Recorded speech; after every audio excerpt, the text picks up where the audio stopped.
انہوں نے جلسے کیے وہاں میاں نواز شریف صاحب جو خود آئین اور قانون کو مطلوب ہیں, جن کو سپریم کورٹ کہتی ہے کہ وہ جھوٹے اور مطلب ایماندار نہیں ہیں, صادق اور امین نہیں ہیں, ہائی کورٹ ان کو کہتی ہے کہ وہ اشتہاری اور مفرور ہیں, نیب کورٹ کہتی ہے کہ وہ کرپٹ اور ڈس آنیسٹ ہیں, اور وہ عدالتیں ان کو بلاتی ہیں, وہ بجائے اپنے آپ کو آئین اور قانون کے پیش کرنے کے, اپنے بچے ان کے باہر, عدالتیں ان کے پراپرٹیز ان کی باہر, اور پاکستان کے اداروں کو خاص کر سیکیورٹی کے اداروں کو اس طرح نام لے لے کے چیلنج کرنا, اور پھر اس پی ڈی ایم کے سٹیج سے آزاد بلوچستان کی اور خود مختار بلوچستان کی غداری جیسی باتیں کرنا. اور اس کے علاوہ یہ جو بارڈر ہے ہمارا, فینس ہے افغانستان کے ساتھ, جس کو بڑی مشکلوں سے دہشت گردی کی اس افغانستان سے جو ہوتی تھی اس کو روکنے کی جو کوشش کی گئی ہماری سیکیورٹی اداروں نے, اس فینس کو اکھاڑ کے پھینکنا, اور وہاں پہ قومی پارٹیوں کے لیڈرشپ کا چپ رہنا, میں سمجھتا ہوں یہ کسی طرف اشارہ کرتا ہے کہ یہ ڈیسپریٹ ہیں, اور یہ اپنے مقدمات کی ڈیسپریشن میں پاکستان جو ہے اس کا ریاست کا اور حکومت کا فرق ختم کر بیٹھے. آج یہ سردار ایاز صادق صاحب کا جو بیان ہے انتہائی غیر ذمہ دارانہ, میں تو اس معاملات میں بہت ساری میٹنگ میں بھی بیٹھا ہوں, پرائم منسٹر سے بھی اس ٹاپک پہ میں نے خود سنا ہوا ہے کہ یہ ٹوٹل فیصلہ سول حکومت کا تھا, اس میں فوج کو میں نے آن بورڈ لیا. تو یہ ساری باتیں اس طرح کر کے میرا خیال ہے کہ یہ ڈیسپریشن ہے, مایوسی ہے, اور یہ بوکھلا گئے ہیں, شاید ان کو اپنا سیاست بلیک نظر آ رہی ہے. لیکن عوام پاکستان دیکھ رہے ہیں کہ یہ جو تنقید ہے یہ حکومت پہ کم ہے اور ریاست کے جو مین پلرز ہیں ان پہ زیادہ ہے. تو میں نہیں سمجھتا کہ اس طرح کا کام کر کے پاکستانی عوام ایسے سیاستدانوں کو قبول کریں گے, بری طرح ریجیکٹڈ ہیں اور مزید بھی ریجیکٹ ہوں گے.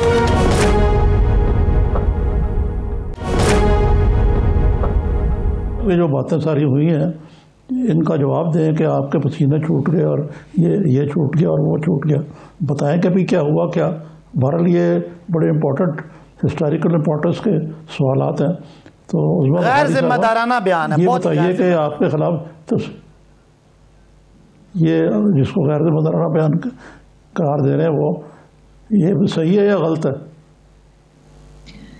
بہت شکریہ نظامی صاحب. پہلے تو میری گزارش یہ ہے کہ یہ بات یہاں تک تو میں اتفاق کرتی ہوں ان سے کہ حکومت جو ہے وہ ایگزسٹ ہی نہیں کرتی.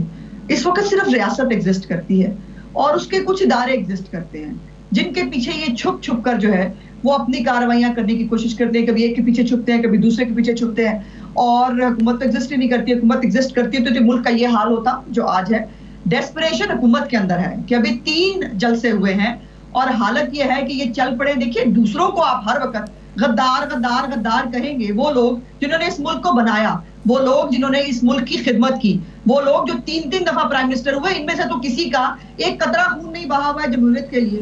ان کو کیا پتا جمہوریت کس بلا کا نام ہے, ان کو کیا پتا کہ ریاست اور حکومت جو ہے اس کا کیا ہوتا ہے. انہیں پاکستان میں سے کسی نے پڑھا نہیں, حکومت کے معاملات کا ان کو علم نہیں. بیڈ گورننس کی جو ہے وہ انتہا ہے کہ لوگ جو ہے ان کو فاقوں پہ مجبور کر دیا, خودکشیوں پہ مجبور کر دیا ہے, اور یہ آئے ہیں چلے ہیں دوسروں کو جو ہے بتانے کے سکھانے کے لیے. مجھے سمجھ میں نہیں آ رہا کہ کیا کہا ہے ایاز صادق صاحب نے, اعتراض کس چیز پہ ہے. ایاز صادق صاحب نے ایک فیکٹ بیان کیا جو انہوں نے شاہ محمود قریشی سے سنا, اور اس کے اوپر انہوں نے کہا یہ بات کیا فیکٹ نہیں ہے نظامی صاحب کہ جب یہ ابھینندن والا واقعہ ہوا تو ٹینشن بہت زیادہ تھی.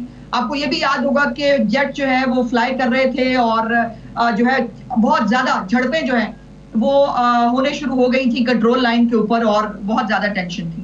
اس کے اوپر ایاز صادق صاحب وہ آدمی ہیں کہ جو ہماری طرف سے جتنے بھی معاملات اور مذاکرات ہوتے ہیں حکومت کے ساتھ, یہ تو وہ حکومت ہے جو آج مجھے ریاست اور حکومت کا فرق بتا رہے ہیں جی. یہ وہ حکومت ہے کہ جب کشمیر کے اوپر بات ہو تب یہ ساتھ نہیں بیٹھتے, اور جب یہ ابھینندن والا واقعہ ہوا تب بھی آرمی چیف کو میٹنگ بلانی پڑی, وزیر اعظم پاکستان اس وقت بھی نہیں تھا. یہ تو پروکسی ہے, یہ تو چل رہے ہیں پتہ نہیں اللہ کے آسرے پر جو ہے وہ ان کو تو نہ کسی چیز کا پتہ ہے نہ ان کو کوئی شامل کرتا ہے. کوئی بھی اہم معاملہ ہو وزیر اعظم پاکستان تو ہوتا ہی کہیں نہیں. سو اس لیے یہ تو 3 نہ 13 میں پتہ نہیں کیوں آ جاتے ہیں اپنی جو ہے وہ کرنے کے لیے.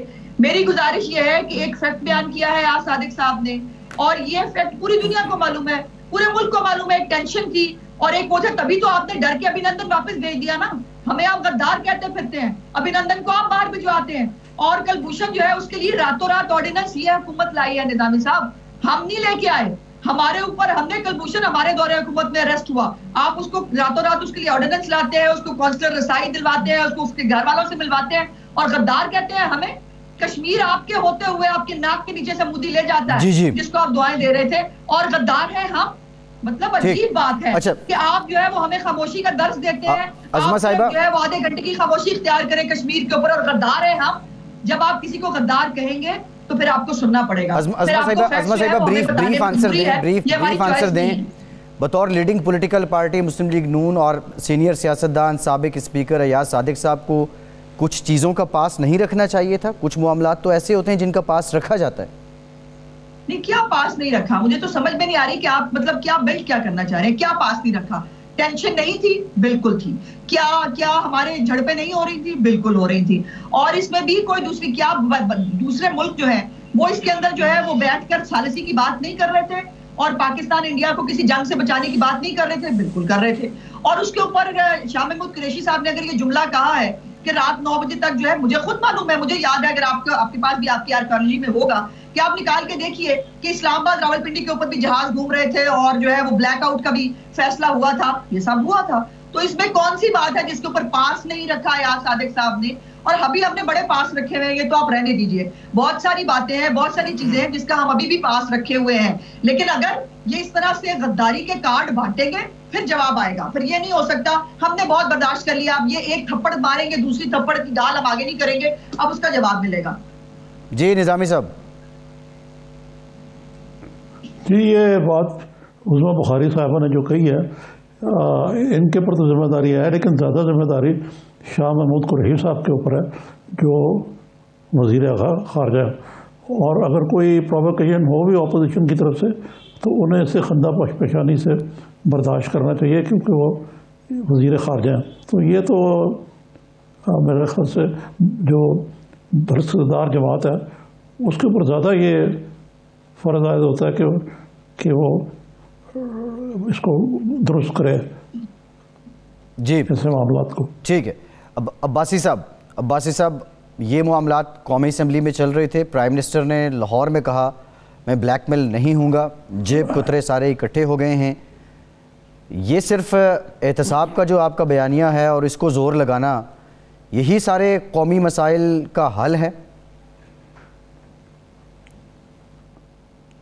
دیکھیں فیصل, یہ جو آپ بات ڈسکس کر رہے تھے, پہلی تو میں سمجھتا ہوں کہ ایاز صادق صاحب نے بالکل دروغ گوئی اور میں سمجھتا ہوں بالکل غلط بیانی پہ ان کا مبنی ہے. میں کچھ سچویشن میرے بھی تھوڑی بہت علم میں ہے, لیکن اگر میں کہتا ہوں بالفرض اگر میں یہ بات بالکل غلط ہے, لیکن اگر شاہ محمود صاحب نے کوئی ایسی بات اپوزیشن کو پاکستانی ہونے کے ناطے سے کہی ہے, تو کیا ایاز صادق کو اس بات کا اس کا ادراک ہے کہ اکراس دا بارڈر اس کا میسج کیا لیا جائے گا؟ انڈیا میں ہمارا جو دشمن ملک ہے اس میں اس بات کے کیا مضمرات لیے جائیں گے؟ کیا جو کشمیر میں جو لوگ جدوجہد کر رہے ہیں, جن کا پورا ایمان پاکستانی قوم پہ, پاکستانی اداروں پہ, پاکستانی سیکیورٹی پہ ہے, کیا یہ پیغام جو ایاز صادق نے دینے کی کوشش کی ہے یہ کشمیریوں کے لیے مثبت پیغام ہے, یا یہ کیا پیغام ہے ریاست کی طرف سے ایک ذمہ دار ایم این اے اور سابق اسمبلی کا سپیکر ہونے کے ناطے اور ایک پولیٹیکل پارٹی کا ایک اہم رکن ہونے کے ناطے؟ میں اور آج اکٹھے ہم سی پیک کمیٹی میں میں اور وہ بلکہ اکٹھے بیٹھے رہے آج, تو مجھے یہ بڑا افسوس ہو رہا ہے کہ شاید یہ اتنے امیچور ہیں یا یہ اتنا ڈیسپریٹ ہو گئے ہیں کہ یہ اپنے مقدمات کے معاملات کو اس حد تک یہ پریشر میں کہ یہ پاکستان کی حدیں بھی پھلانگ کے یہ اپنے جلسوں سے پاکستان مخالف نعرے لگاتے ہیں, اس کو کنڈیم نہیں کرتے, ہمارے جو ویسٹرن بارڈر کے ایشوز ہیں ان پہ خلاف باتیں کرتے ہیں, تو یہ ان کی آواز نہیں نکلتی. اب پرائم منسٹر کی جو بات ہے, میں آپ کے جو سوال پہ آتا ہوں فیصل, سوال یہ ہے کہ اور کیا ہوا ہے, کیا ہم نے برا کر دیا؟ بھائی آپ کو تو مہنگائی پہ اعتراض تھا, یہ مہنگائی کے اعتراض پہ یہ آزاد بلوچستان کہاں سے آ گیا؟ میں یہاں سخت الفاظ استعمال نہیں کرنا چاہتا, میرے مقابلے میں خاتون بیٹھی ہیں, ان کا احترام ہے, لیکن یہ آپ کی پاکستانیت ہے؟ آپ کو ویسٹرن بارڈر پہ جو فینس لگا ہے اس پہ کوئی خلاف بولتا ہے, آپ کا جلسہ ہے, اس پہ آپ اس کو کم از کم ڈس اون تو کریں. یہ پھر آپ کہیں گے آپ ہمیں غدار کہتے ہیں.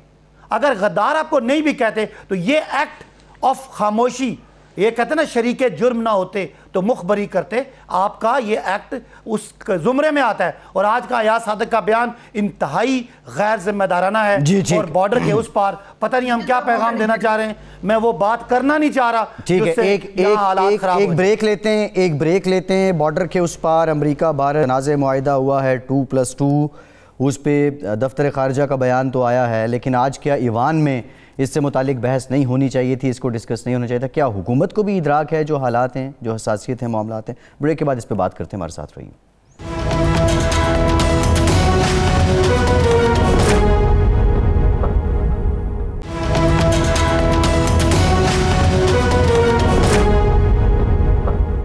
بریک کے بعد ایک بار پھر سے آپ کو خوش آمدید کہیں گے. نظامی صاحب، بریک سے پہلے آپ بات کر رہے تھے کہ حکومت کی ذمہ داری زیادہ بنتی ہے. ایوان اقبال لاہور میں آج جو پرائم منسٹر صاحب نے ایک بار پھر کہا کہ بلیک میل نہیں ہوں گا، بلیک میل کر کون رہا ہے؟ اور دوسرا یہ جو جیب کترے سارے ایک ہی سٹیج پر اکٹھے ہو گئے ہیں، اب یہ جو دونوں جانب سے معاملہ شدت پکڑ رہا ہے یا آگ برابر کی لگی ہے، نظامی صاحب ماضی میں بھی اور اب بھی آپ کو کیا لگتا ہے اس کا کلائمیکس کیا ہوتا ہے، ڈراپ سین کیا ہوتا ہے؟ دیکھیں، یہ ایک وزیر اعظم کو زیب نہیں دیتا کہ جیب کترے جو ہیں اکٹھے ہو گئے ہیں، بلیک میل نہیں ہوگا. اکثر وہ ہر دن وہ رات یہ کہتے ہیں کہ جی ان کو کوئی NRO نہیں ملے گا. جب پوچھا جاتا ہے تو یہ کہ جی کس نے NRO مانگا تو کوئی تسلی بخش جواب نہیں ملتا. یہ ذرا وزیر اعظم کے منصب کے خلاف ہے، یہ اس قسم کی جو گفتگو ہے. اس سے ذرا پرہیز کرنی چاہیے. اس سے ان کے عہدے کا جو ہے نا وقار اور تقدس وہ مجروح ہوتا ہے. اس کا کیا فائدہ ہے اس کا؟ اور اگر یا تو بتائیں کہ جی فلاں وقت پہ فلاں نے مجھے یہ درخواست لکھ کے دی کہ جناب ہمیں NRO میں، نہیں تو ختم کر دیں بات. یار جب کوئی NRO مانگے گا تو سامنے لے آئیے گا. تو ایسا تو فی الحال نہیں ہو رہا، اور اس سے خواہ کی سیاسی ماحول جو ہے وہ کشیدہ ہو رہا ہے اور کشیدہ تر ہوتا جا رہا ہے. جی عظمہ صاحبہ، یہ ساری باتیں تو چل رہی ہیں. خبر یہ بھی ہے خواجہ آصف صاحب نے ملاقات کا اعتراف بھی کیا شہباز شریف صاحب سے کہ نون لیگ ایک جانب تو مزاحمت کر رہی ہے، دوسری جانب کوئی بیک ڈور چینل بھی اوپن کیا ہوا ہے. آپ کس حد تک اس میں صداقت ہے، اور شہباز صاحب کی پالیسی ابھی بھی تھوڑی مختلف ہے؟ دیکھیں، پہلے تو میں ایک بات کو ضرور رسپونڈ کرنا چاہتی ہوں. میرے پیارے بھائی صداقت صاحب جو ہیں وہ بڑے جذباتی ہو کے کہہ رہے ہیں وہ دیکھیں نا اس پار کیا ہوا تھا. مجھے یہ بتایا آپ نے بھیجا کیوں تھا ابھینندن کو؟ آپ نے اس کو چائے پلا کے، اچھے نئے کپڑے پہنا کے، اور ذرا ان کی سٹیٹمنٹس نکالیے اس وقت جو دفتر خارجہ سے آئیں اور جو خود وزیر اعظم نے خطاب کر کے کہا کہ ہم خطے میں امن کے لیے اور جو ہے وہ اس کے لیے ہم ایک اچھے جیسچر کے طور پہ ابھینندن کو واپس بھیج رہے ہیں. تو ابھینندن کو آپ نے خود بھیجا اور وہ یہ وہی جنگ اوائڈ کرنے کے لیے بھیجا نا جس کی بات ایاز صادق صاحب نے کی ہے. اور جب وہ وہاں گیا تو میرا خیال ہے ان کی یادداشت بڑی کمزور ہے، ان کو دیکھنے کی ضرورت ہے. جب ابھینندن وہاں گیا آپ نے ایک بڑے اچھے جیسچر سے آپ نے وہ کہا، وہاں پر کیا کہا گیا؟ انہوں نے کہا کہ ہم سے ڈر کے بھیج دیا ہمیں، اور جو ہے یہ وہاں اس کو نہیں رکھ سکتے تھے. تو یہ جو ہے نا یہ ذرا اپنے تھوڑی سی یادداشت کو درست رکھا کریں. سو آپ نے کلبھوشن کو اسی جنگ کو اوائڈ کرنے بھیجا تھا اور آپ خود اس کو ایڈمیٹڈلی مانگ چکے ہیں. یہ میں آج نہیں کہہ رہی، ایڈمیٹڈلی مانگ چکے ہیں. اب آ جاتے ہیں آپ کے اس سوال کے اوپر. دیکھیے میری گزارش یہ ہے کہ یہ جو عمران خان صاحب ہے نا وہ خامخواہ آپ کو لگا کہ انہوں نے اپوزیشن کی بات کی ہے، وہ اپنی کیبنٹ کی بات کر رہے تھے. سارے جیب کترے وہاں بیٹھے ہیں جنہوں نے آٹا کھا لیا، جنہوں نے چینی کھا لی. سوال یہ ہے کہ شہباز شریف جیل میں کوئی بیک ڈور چینل اوپن کر چکے ہیں. جی میں آ رہی ہوں، مجھے صرف اس پہ گزارش کرنے دیں کہ یہ جیب کترے ان کے ساتھ بیٹھے ہیں، ان کی کیبنٹ میں بیٹھے ہیں. خود موصوف جو ہے انہوں نے ابھی فارن فنڈنگ اکاؤنٹس کا جواب دینا ہے جس کے اندر کس کس کی جیب کاٹی ہے اور کیسے کاٹی ہے، اس کا جواب بھی مجھ سے لینا اگر سٹے جو ہے یہ ویکیٹ کرا لے تو.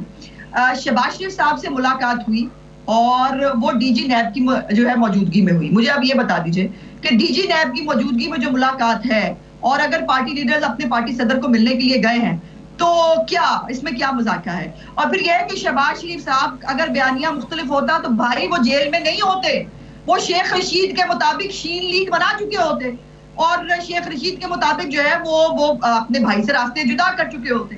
سو یہ ان کی خواہش ہے یہ ان کی امیدیں ہیں جو نہ پہلے اتنے سالوں میں پوری ہوئی ہیں نہ اب ہوں گی. اور شہباز شریف صاحب بھی میاں نواز شریف صاحب کے ساتھ اسی طرح جیسے پہلے کھڑے تھے آج بھی کھڑے ہیں. اور ان کی یہ شروع ہوئے تھے ان کے آشیانہ صاف پانی اور پتہ نہیں کہاں سے. آج یہ عالم ہے کہ جو انہوں نے اب ایک جو جعلی اکاؤنٹس والا کیس رکھا ہے اس کے اوپر بھی کل سپریم کورٹ آف پاکستان نے بڑا کلیئرلی کہا کہ جا کے قاضی فائزہ کا کیس پڑھو جس کے اندر ہم نے بتا دیا ہے کہ مشکوک ٹرانزیکشنز کو آپ جو ہے وہ منی لانڈرنگ نہیں کہہ سکتے. تو یہ بھی ان کی ہنڈیا جو ہے وہ کچھ دنوں میں بیٹ چوراہے پہنچنے والی ہے. تو این آر او کی تلاش جی ٹھیک ہے عظمت صاحبہ. نظامی صاحب اچھا عباس صاحب یہ بتائیے کہ بڑے تمطراق سے یہ میٹرو ٹرین کا افتتاح ہو گیا اورنج لائن کا.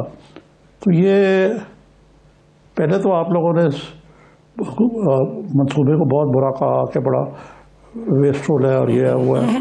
اب آپ کریڈٹ بھی لے رہے ہیں تو یہ چینج آف ہارٹ کس طرح ہے؟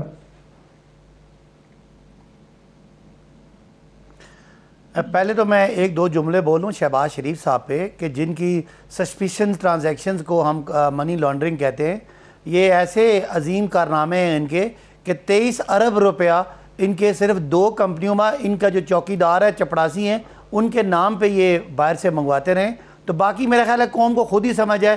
یہ الزام کسی گواہی کی بنیاد پہ نہیں ہے. یہ ساری بینکنگ ٹرانزیکشن ہیں جو ان کو یہ کاغذی جعلی کمپنیاں یہ کھولتے ہیں اور جعلی کمپنیوں کی سیل شو کرتے ہیں. وہ سارا پیسہ کرپشن کا ہوتا ہے اور اس میں بعد میں ٹیکس دے کے اس کو حلال کر لیتے ہیں اور پہلے باہر بیچتے ہیں کیش کے ذریعے پھر ہنڈی کے ذریعے واپس بلا کے وہ جناب قوم پہ احسان ہوتا ہے اور اس پہ تھوڑا بہت ٹیکس جمع کرا کے یعنی 1 ارب روپے میں کوئی کچھ لاکھ ٹیکس دے کے تو وہ حرام کا مال حلال کا ہو جاتا ہے. تو یہ تو اس کی ہسٹری ہے. رہی بات یہ میٹرو آپ نے جو اورنج ٹرین کی بات کی, ظاہر ہے ایک منصوبہ انہوں نے شروع کیا جس پہ 200 ارب روپیہ اس صوبے کا اور اس قوم کا انہوں نے لگایا.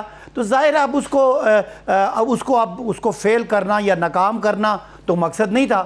جس طرح ہم نے ان کے قرضوں کے باہر سر پہ اٹھائے, ان کے قرضوں کی وجہ سے آج مہنگائی ہے, ان کے کرپشن جتنے بھی یہ کک بیکس لیے آج سارے ادارے ملک کے ادھر لگے ہوئے ہیں. آج ہمارا سارے ملک کے جتنے ادارے تھے چاہے وہ ریگولیٹرز تھے چاہے وہ آئینی ادارے تھے وہ سب ڈبوئے ہوئے ہیں, برباد کیے ہوئے ہیں. تو وہاں کچھ چلیں ان کے جو منصوبے جو کوئی شروع کیے ہوئے تھے ان کو ہم نے مکمل کیا ذمہ داری سمجھ کے. لیکن آج بھی میں اس ماس ٹرانزٹ کمپنی جو ہے کمیٹی جو یہ اس کی جو پارلیمانی کمیٹی ہے اس کا ممبر بھی ہوں. یہ آپ کو پتہ ہے کہ اگر آج ہم اس ٹرین کو چلائیں تو اس کو اگر سبسڈی نہ دیں تو 350 روپے کا ٹکٹ ایک 320 یا 335 روپے کا ٹکٹ ایک سواری کا پڑتا ہے. آج ہم اس کو 40 روپے میں کر تو رہے ہیں لیکن اس صوبے کو آئندہ آنے والے سالوں تک اس سبسڈی کی مد میں صوبے کو اپنی ہیلتھ اپنا پانی اپنے راستے قربان کرنا پڑیں گے. لیکن چونکہ وہ منصوبہ ایک حد تک مکمل تھا اور اس کو مکمل کرنا میرا خیال ہے ہم نے اس میں ہی بہتری سمجھی. ادروائز اگر میرے پہ ہو میں اس کا فیصلہ کرنے والا ہوتا تو میں بالکل ایسا بے وقوفانہ فیصلہ کبھی نہ کرتا. مطلب بے وقوفانہ بات یہ ہے کہ آپ نے کوئی پاکستان پہ احسان نہیں کیا, آپ کو توہن کرن اس کو چلانا پڑا کیونکہ یہ پاکستان کے دوست چین کا منصوبہ ہے, ان کے تعاون سے لگا ہے اور اس سے روز لاکھوں لوگ جو ہے مستفید ہوتے ہیں. 200 ارب روپیہ اگر لگ چکا ہے تو 200 ارب روپے کو آپ ڈبونا تو نہیں ہے نا, آپ تو ظاہر ہے چلانا ہی ہے. مجھے موقع دیجیے نظامی صاحب, مجھے اس پہ سبسڈی ہے نا وہ جب یہ اس کی پیمنٹ شروع ہوگی تو نظامی صاحب 18 ارب روپیہ ایک سال کی سبسڈی پنجاب کی حکومت دے گی. تو پنجاب کے لوگوں کو پورے پنجاب کے لوگوں کو قربانی دینی ہے اور لاہور کے لوگ اچھا ہے سفر کریں گے دوبارہ لاہور کے لوگ سفر کریں گے اور باقی پنجاب کے لوگ انگریزی والا سفر کریں گے. ٹھیک ہے عباسی صاحب, آپ اس فیصلے کو بے وقوفانہ بھی کہہ رہے ہیں لیکن یہ آپ کی حکومت نہیں کی ہے. ایک اور بات میں آپ کی ایک اور بات میں خوشگزار کروں, ساری دنیا میں یہ پبلک ٹرانسپورٹ جو ہے یہ سبسڈائز ہوتی ہے. اگر پاکستان میں ہو گئی غریب آدمی کو تھوڑا سا فائدہ پہنچ گیا تو برداشت کر رہے ہیں. میں کچھ گزارش کروں نظامی صاحب, بس برداشت کریں گے نا. پورا پنجاب جو ہے پورے پنجاب کے 37 اضلاع جو ہے نا وہ قربانی دیں گے اور لاہور والے جو لوگ اچھا چلیں ٹھیک ہے عباسی صاحب آپ کو پوائنٹ آف ویو آ گیا. عظمت صاحبہ اس کو چلانا بھی ہے اس کو کامیاب بھی پہلے تو بات یہ ہے کہ یہ بات کرتے ہوئے نا ذرا اپنے تھوڑا سا اپنے گریبان میں جھانک لیا کریں. خسرو بختیار اور جہانگیر ترین کی جو ہے وہ بھی اسی طرح کی ٹرانزیکشن جو ہے وہ ٹیکسٹ مینجمنٹ کی جو ہوا کرتی تھی وہ ان کی بھی نکلی ہیں اور وہ ان کے منسٹر ہیں. اور جس کو یہ آج جعلی اور پتہ نہیں کیا کیا کہہ رہے ہیں, میں نے کہا نا کہ وہ بھی جلدی اس کا ہو جائے گا. اور اس لائن پہ مجھے بات کرنی ہے. پہلی تو بات یہ ہے کہ مطلب شرمندگی اور ڈٹائی کی کوئی مطلب لمٹ ہی نہیں ہے ان کے لیے.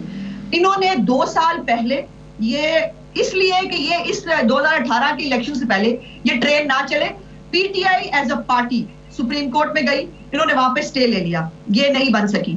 اس کے بعد حکومت آئے ہوئے 2.5 سال ہو گئے, انہوں نے 2.5 سال اس کو روکا. نظامی صاحب یہ بڑی امپورٹنٹ بات ہے جو میں آپ کو بتانے جا رہی ہوں.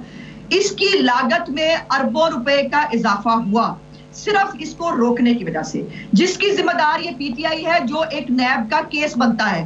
نیب اگر چیئرمین نیب ظاہر ہے وہ تو موصوف سوئے ہوئے ہیں, ان کو تو کوئی جگا نہیں سکتا, لیکن آنے والے دنوں میں یہ ایک نیب کا کیس ہوگا. انہوں نے اپنی سیاست کی خاطر اس کو روکا, روکنے سے اس کی لاگت میں اضافہ ہوا اور اربوں روپے جو ہے وہ اس کے اوپر مزید سپینڈ کرنے پڑے. لیکن اس کے بعد اب یہ تھا کہ جب یہ چائنا نے فورس کیا, کیونکہ یہ چائنا کا گفٹ تھا پاکستان کی پنجاب کی عوام کے لیے, اس موصوف بھائی کو میرے کون بتائے گا کہ پیارے بھائی یہ ٹھوکر نیاز بیگ سے چلتی ہے جو مین ہب ہے, پوائنٹ ہے, انٹری پوائنٹ پورے جو ہے وہ لاہور کا, جہاں سے پورے پنجاب سے لوگ آتے ہیں. اور آپ کو واقعی آپ درست کہہ رہے ہیں, آپ کی سبسڈیز جو ہے وہ چینی مافیا کے لیے ہے, آپ کی سبسڈیز آٹا مافیا کے لیے ہے, آپ کی سبسڈیز امینوں کے لیے ہے. غریبوں کو دیتے ہوئے آپ کو تکلیف ہوتی ہے, آپ ان سے ادویات چھینتے ہیں, آپ ان کی زندگی حرام کرتے ہیں, اس لیے آئے ہیں. ہم عوام دشمن حکومت ہے. دیر آیت درست آیت کے مترادف اگر پی ٹی آئی نے کوئی اچھا کام کیا ہے تو اس کی تعریف کرنی چاہیے کہ جی انہوں نے چاہے وعدے سے خرابی ہے بسیار, انہوں نے سپریم کورٹ کے حکم کے بعد نظامی صاحب سپریم کورٹ نے ڈیڈ لائن دی تھی اس کو کمپلیٹ کرنے کی, اس کے بعد یہ کیا گیا ہے, خود نہیں کیا انہوں نے. کیوں جی عباسی ہے بولنے دیں اس پہ, سپریم کورٹ کے کہنے پہ آپ نے کیا. جی جی عباسی صاحب. جی میں بولنا یہ چاہ رہا ہوں کہ جو ماس ٹرانزٹ اتھارٹی ہے میں اس کا ممبر ہوں, اس لیے مجھے پتا ہے کہ یہ 27 کلومیٹر اس نے جانا ہے ٹرین نے, لیکن 27 کلومیٹر کو اگر آپ 200 ارب کا حساب لگا لیں اور جو اس کی آپریٹنگ اینڈ مینٹیننس کاسٹ ہے اس کو نکالیں تو میں بتا رہا ہوں کہ یہ 300 کچھ روپے کا ٹکٹ پڑتا ہے جو ہم 40 روپے کا دیں گے, اور باقی سب 100 ارب تو آپ نے بی آر ٹی پہ بھی لگا دیں گے. سبسیڈائز کر رہے ہیں نا, آپ سبسیڈائز کر رہے ہیں نا اس کو. 100 ارب تو بی آر ٹی پہ لگا دیا. جی میں کہہ رہا ہوں کہ سنیں فیصل, میں بتانا یہ چاہ رہا ہوں کہ اگر یہ 5 سال چلے گی تو 5 سال پنجاب کی حکومت کو 100 ارب روپیہ اور دینا پڑے گا. یہ منصوبہ جا کے اگلے 10 سالوں میں کوئی 800 ارب کا پڑ جائے گا. تو اب ہم کہنے کی بات یہ ہے کہ دینے کے لیے سرکار تو پیسے خرچ کرتی ہے نا, یہ تو سرکار کی ذمہ داری بھی ہے. سبسیڈائز کرنا تو سرکار کیا کام نہیں ہے سرکار کا, حکومت کا. اس کا کوئی منصوبہ ہوتا ہے نا ستم میں. میرے بھائی 27 کلومیٹر کی سڑک پہ 27 کلومیٹر کی ٹرین پہ 200 ارب نہیں لگتا نا. میں کہنے کی بات یہ کر رہا ہوں, تبھی تو یہ جو بینکنگ ٹرانزیکشن ہے تبھی تو ہم ان کو ہمیں پتہ ہے کہ انہوں نے پھنس جانا ہے ساری باتوں میں.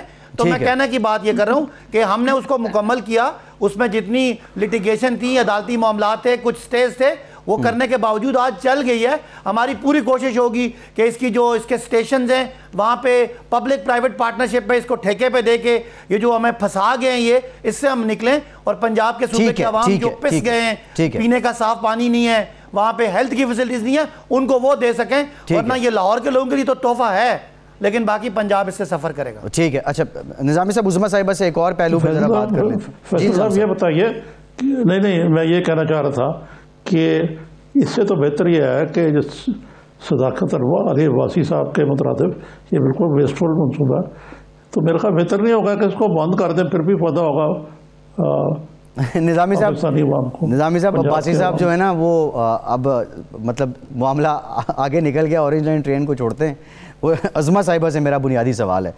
عظمیٰ صاحبہ, جو لائن ہم دیکھ رہے ہیں پچھلے 3-4 ہفتوں سے آپ کی جماعت کی, ایون آپ کے لیڈر کی جو برطانیہ سے تقریر فرماتے ہیں, ایگریشن ہے, غصہ ہے, شکوے ہیں, شکایتیں ہیں, اور یہ ان کے ساتھ وہ جو اپنے ساتھ کہتے ہیں ناانصافی ہوئی ہے, اس کا اظہار بھی وہ کرتے ہیں.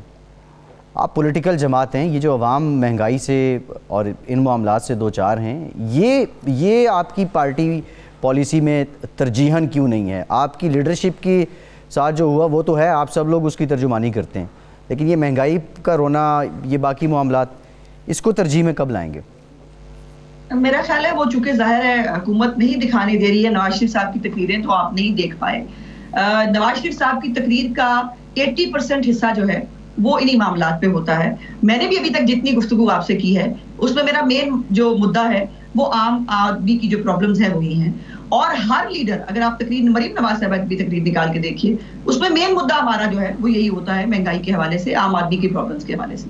یہ جو بعد میں اینڈ کے اوپر یہ جو ہمارے بنیادی مسائل کی جڑ جو لگتی ہے کہ جس کے اندر آپ نے ایک پلانٹڈ حکومت جو ہے وہ ہمارے اوپر جب آ گئی ہے, اور اس کو چلے آ تو گئی تھی, وہ پاکستان کا کو بھلا کر دیتی تو شاید ہم وہ بھی جو ہے وہ برداشت کر جاتے.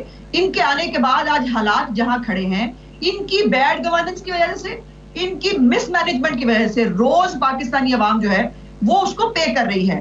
آپ کو یاد ہوگا انہوں نے ایک کمیشن بنایا تھا, عمران خان صاحب نے بڑا خطاب فرمایا تھا کہ راتوں رات, اور کہا قرضوں کی بھی تفصیلات نکالیں گے, بیرونی سرمایہ کاری میں بھی ہوگا. اس کی رپورٹ آ گئی ہے اور اس کی رپورٹ میں کچھ بھی ان کو نہیں ملا ہے. سو یہ بیچارے یہ کسیانی بلنی کھبا نوچے ہیں, یہ کب تک چور ڈاکو کے نیریٹو کو بیچیں گے؟ عام آدمی, جو میں نے پہلے بھی گزارش کی تھی, عام آدمی کو جو آٹا, زرعی ملک ہے ہمارا, آٹا اور چینی آپ باہر سے منگا رہے ہیں اور ہمیں مبارکباد دیتے ہیں. آپ جو ہے وہ ادویات کی قیمت میں اضافہ کرتے ہیں اور کہتے ہیں مافیا جو ہے وہ چونکہ دوائی آنے نہیں دے رہے تھے مارکیٹ میں, ہم نے قیمتیں بڑھا دی. اور آج حالت یہ ہے کہ عام آدمی وہ دوائیاں نہیں خرید پا رہا ہے. ٹھیک ہے, ٹھیک ہے, اس کی سکت نہیں ہوئی ہے وہ دوائیاں خرید پائے.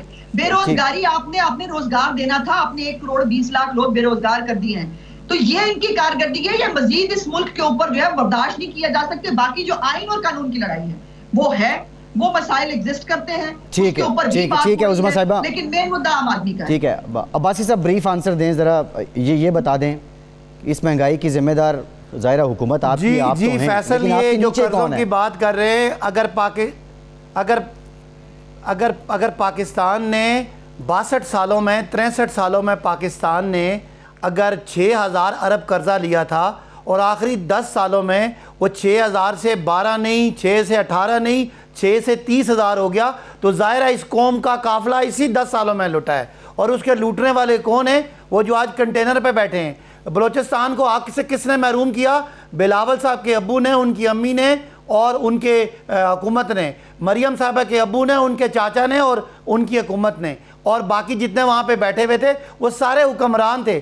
آج 72 سال کا ظلم کرنے والے وہ جو ہے نا وہ 2 سالوں والے پہ اپنا مدعا اگر پھینکیں گے تو میرا خیال ہے کوئی یہ بائی نہیں کرے گا. سب کو پتہ ہے کہ ان کی کرپشن ہے.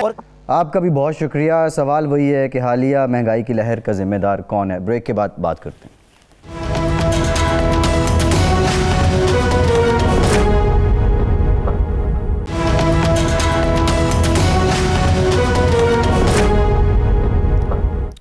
بریک کے بعد ایک بار پھر سے آپ کو خوش آمدید کہیں گے. نظامی صاحب, بریک سے پہلے ہم کچھ بات کر رہے تھے عوام کے پتلے حال کا اور جو حساس معاملات ہیں. تھوڑی دیر پہلے اسٹیٹمنٹ آیا ہے ISPR کی جانب سے, اور جو کل کا دہشت گردی کا واقعہ ہے اس پہ army chief general Qamar Javed Bajwa نے کہا ہے کہ یہ اسلام دشمنی ہے. پھر انہوں نے جو سانحہ APS تھا اس کنٹیکسٹ میں بھی بات کی ہے. یہ جو سیاسی ماحول بن جاتا ہے نظامی صاحب, یہ پاکستان دشمن اور اسلام دشمن جو قوتیں ہیں ان کے لیے اس طرح کا گمبھیر سیاسی ماحول کیا کردار ادا کرتا ہے؟ دیکھیں, یہ تو ساری قوم کو بنیاد مرصوص بن کے اس کا مقابلہ کرنا چاہیے. دہشت گردی کے تو کامن اینیمی ہے ہمارا. لیکن ایک اور چیز ہوتی ہے, آپ نے سنا ہوگا, کہتے ہیں عمران خان صاحب کو بہتر پتا ہوگا اس کا, آئی آن دا بال, کہ مثلا کرکٹ کھیل رہے ہیں تو آپ کا بال پہ آنکھ ہونی چاہیے, کرکٹ بال. اسی طریقے سے دہشت گردی میں جو دہشت گرد ہاتھ لگائے بیٹھے ہیں ہر جگہ, ان کے اوپر پوری وجہ رکھنے مستعدی اور ان کا کلّہ کرنے کے لیے ہمیشہ روٹلیس طریقے سے تیار رہنا چاہیے. ہو یہ رہا ہے کہ آہستہ آہستہ ہم نے یہ ہم اس میں تو ماہر ہے نا کہ جی ہم نے دہشت گردی پہ قابو پا لیا.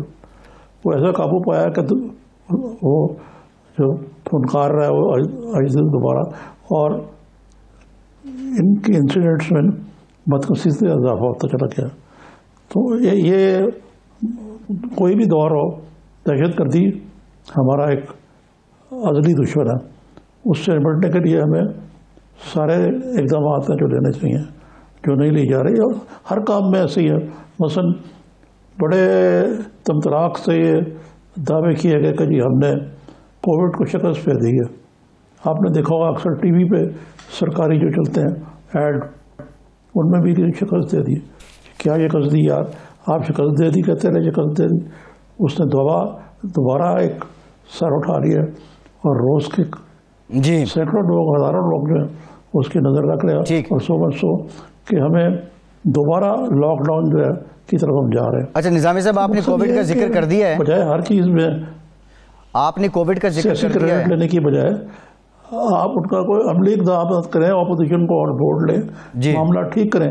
یہاں سیاسی اور وقتی طور پہ اپوزیشن کو نیچا دکھانے کے لیے آپ سب کچھ کرتے رہتے ہیں. ٹھیک ہے نظامی صاحب, کووڈ کا آپ نے ذکر کیا ہے. حالیہ جو گورنمنٹ نے جن ایریاز میں لاک ڈاؤن کیا ہے وہ 4374 مقامات ہیں. یہ پچھلے کچھ دنوں میں 2-4 دنوں میں جو لاک ڈاؤن ہوا, اور گزشتہ 24 گھنٹے میں 825 نئے کووڈ پازیٹیو کیسز آئے ہیں. 14 لوگ پچھلے 24 گھنٹے میں کووڈ کے باعث, کورونا کے باعث جاں بحق ہوئے ہیں. اب NCOC نے جو آج ڈائریکشنز دی ہیں, یہ ظاہر ہے اس بات کو انڈیکیٹ کر رہا ہے کہ دوسری لہر اب سر اٹھا رہی ہے. پہلے ہی لہر کے دوران جو فیڈرل گورنمنٹ کا موقف تھا وہ تھا کہ معیشت کی چکی یا معیشت کا جو سلسلہ ہے اس کو بھی ہم نے چلائے رکھنا ہے.